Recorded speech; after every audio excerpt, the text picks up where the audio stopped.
Welcome back, Hustle Tribe. Today's video is how to save for your down payment on your first house. Home, house, anything. Any condo, whatever you're buying, this is how to save for it. So the biggest thing, the first point is the issue. The main issue that people have is we have trouble saving. The reason why I said we is because I fall into this category also. Giselle is usually the save of the relationship. Me, I'm like, if I have money in my account, it's time to invest. I'm the investor. I invest every penny, and then I have $1 in my account. I'm like, hey, I need money for lunch, Giselle. Can you send me like $25, please? Because she's like, didn't you just close the deal? Didn't you get money? I'm like, yeah, but I invested it all. Yeah, I can't help it. Or I put into some real estate thing that we're doing. Or I'm like, hey, the Airbnb needed something, so I bought some more equipment that's going to get us some more money. And she's like, yeah, it's good and everything. I'm glad, but what about now? So don't be like me. Do not save, do not invest everything. You do need something to save for your long-term goals. And today I'm going to show you. So the biggest issue is that either you're like me and you like investing too much that you don't save, or you're like John over here who doesn't like saving because he spends all his money. So you don't want to be like John. You definitely don't want to be like John. You don't want to spend all your money. You want to put something aside savings.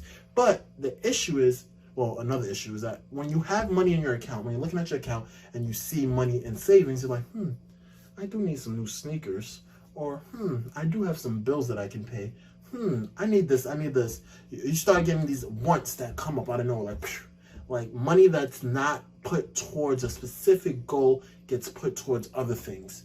And some things, random things happen, mystical things happen, and it's like it somehow needs the money that you were trying to save. So what you're going to do is, boom, create a separate bank account. I want this bank account to be something that you have no physical card to. And the reason why is because if you have a physical card, you can take it out.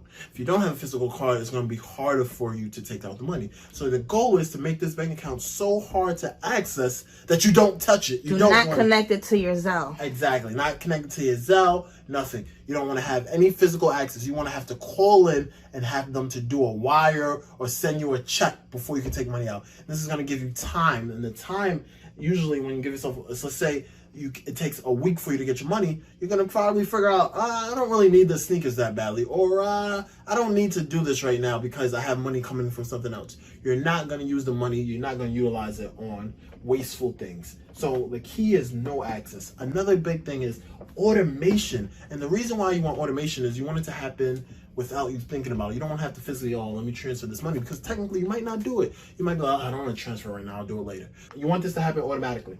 So what I do now is with my Chase account, every time I get a deposit over $100 or $200, it automatically takes out $50 and puts it to my savings. I don't touch it. I don't even notice it. Well, sometimes you do notice. It depends on how badly you need the money. But normally you don't realize.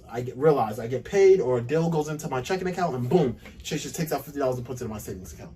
And now the savings account, I didn't do my full rules. It's not a separate bank account, but I do see the savings. But I don't touch the savings. I use the savings as like a rainy day fund, where if I really need it, I'll take it out to fix the car or something like that. And then what I do is, I have my savings account is, I don't want more than $500 or $1,000. So every time I hit $1,000, I transfer the money that's in my Chase savings and I put it to my separate bank account, which is my Discover account, and I don't touch it at all.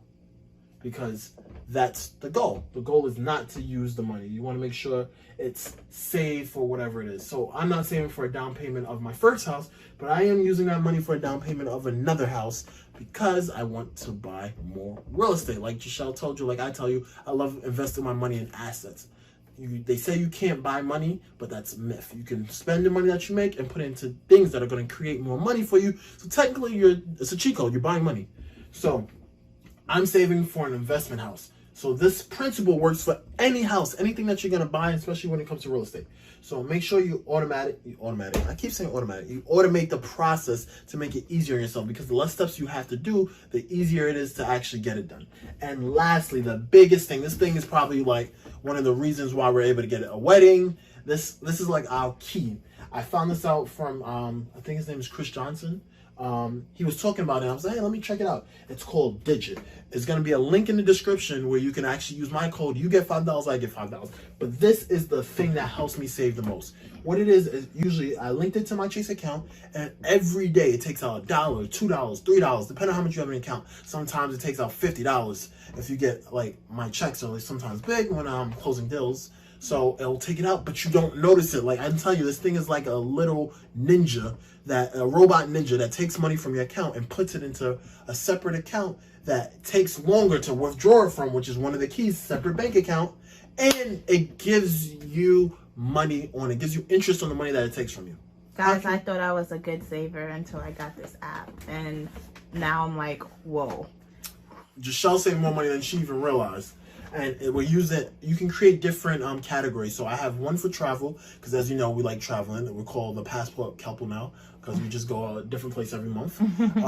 Then we have one for our wedding, and then I have one for investments. I have one for rainy day. So I have 4 different ones, and it just takes it out. Bing, bing, bing, bing. And house stuff. Well, Giselle has house. I don't have that one. Mostly investments. But it helps you save more money. So guys, you don't have to have as many categories as me. You could just do one. You could just say rainy day and a house, or just a house down payment, and then it gives you this bonus where you could do a star and it'll double the amount it would normally take.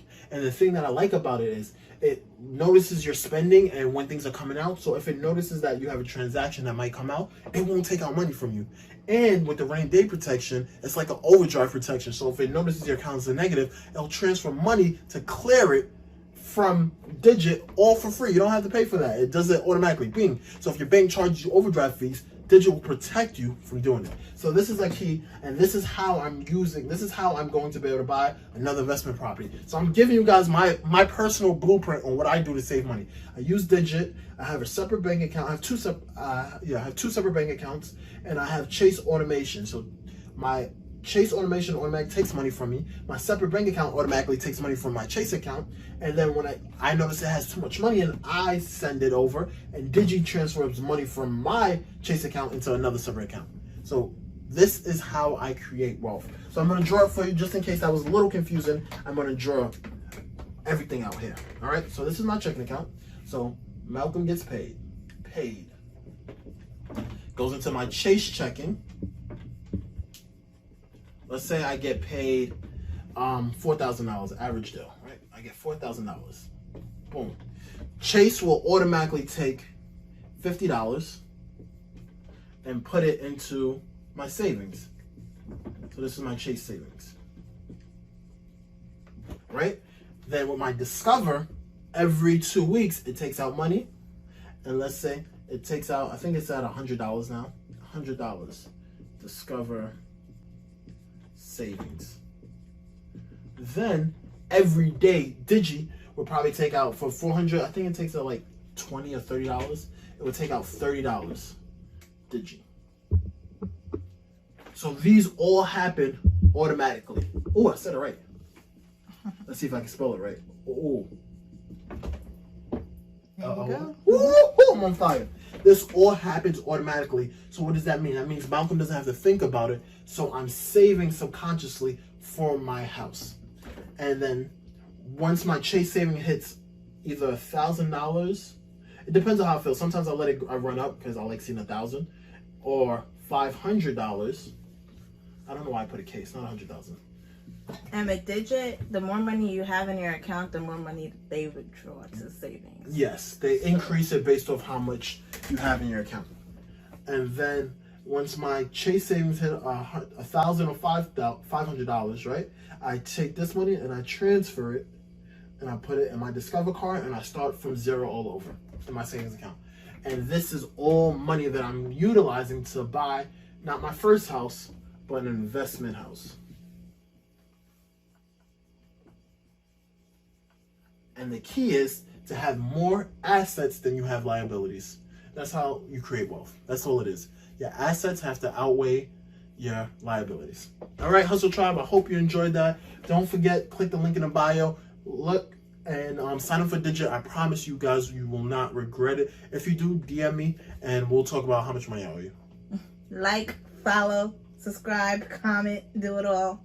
Boom. You should have flipped the camera so you could have said it to them. All right, I'm gonna flip the camera. Ready? 3, 2. Like, comment, subscribe.